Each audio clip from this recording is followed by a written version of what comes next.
Hey Nao. Hi. How are you? I'm great, how are you? I'm so good. Thank you so much for welcoming us in your space today. We're so excited to be here. Nao, can you please share with us just your journey of being a fashion designer? How did it start for you? When did it start? Well, I always say that it started when I studied art at NSA, and I wanted to do something where I could have a living art, something that I could do and live with and like participate in every day.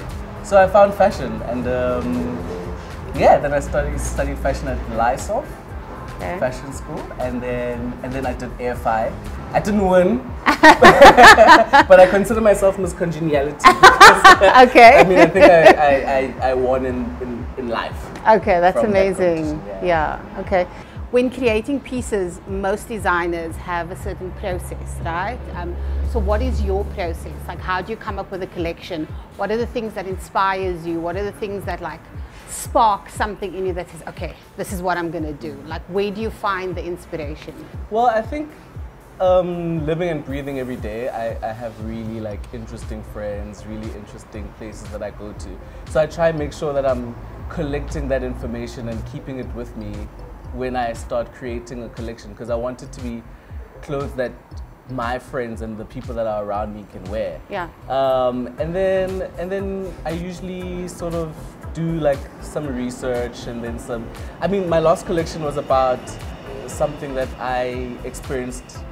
So it was a lot of internal work. Okay. So there's a lot of like trying to find out what those things mean to me and like that experience. So it wasn't necessarily something that I had to go outside for. Okay. It So was it a lot came of within. internal work. Yeah. And that produced the work that I produced last season. Okay, that's amazing.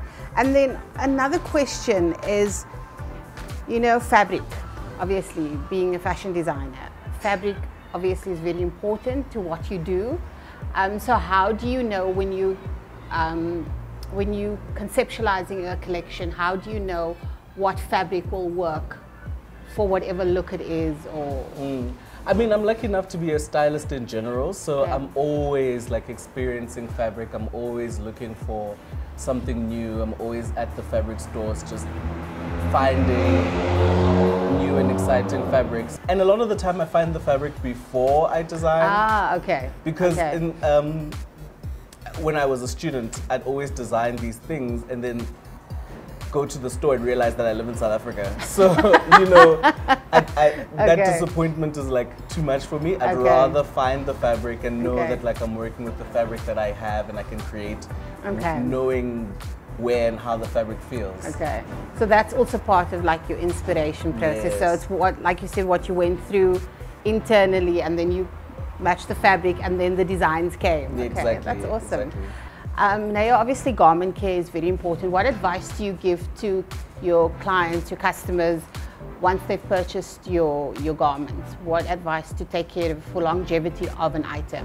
Well, I normally start by telling them to be gentle. Yes. I think that we're a small business, so we're able to like actually communicate with the people that purchase from us. Yeah. And I think the first thing that I always say is be gentle. So care for it like a little puppy, a little baby. Because if you want it to last very long, you have to take care of it. So it's like cold water wash, you know, just like all those things that like, just really just, you know how to take care of the garment. Just make sure that you're doing that. Yeah, that you actually put it into practice. Exactly, you know? exactly. Another question is with regards to the creation of your garments. I saw one of your pieces, you mentioned something about upcycling. Is that something that you do quite often? Yes, I mean, as I said, I'm a commercial stylist, so I see like literally how many clothes go in and out of people's closets and how wasteful we can actually be. So it's very important to me that we sometimes refurbish, reuse, recycle some of those garments. I also try to make sure that it's in an interesting way. Sometimes you want to add fabric to that garment. Sometimes you want to like upcycle, re-dye it and pieces like and things like that. So I try my best to make sure that I use all the things that I use in my daily life come back into like design. Yeah, and that also brings a uniqueness to every piece that you create, right? Yes, I mean, because we're so small, every piece is literally custom, so we can always alter and use things from here and there to make sure that the person's getting like a beautiful piece that belongs to only them. Yes, yeah, and I think that's important, because I know that we all, I think in today's world, we're striving for uniqueness, because we don't want to be a carbon copy of someone else. Exactly. You know, we want to show this is who I am, and I know clothing, fashion is an expression of your individuality, who you are as a person, because that's the first thing they see, right? When you meet someone, your outfit, it's kind of like a clue into who this person is. So yeah, I think that's great, and I think the thing with upcycling is so important today. It's so important for our environment, and the responsibility that you as a fashion designer, that we as the fashion industry have to punt and to push the narrative of sustainability. True. I feel like if we all bought more pieces that we actually loved, instead of trying to make sure that we're keeping up with trends and trying to be cool, I think we'd all have a much better time. It's all about loving your piece and wanting it to be in your life for as long as possible. No, that's amazing.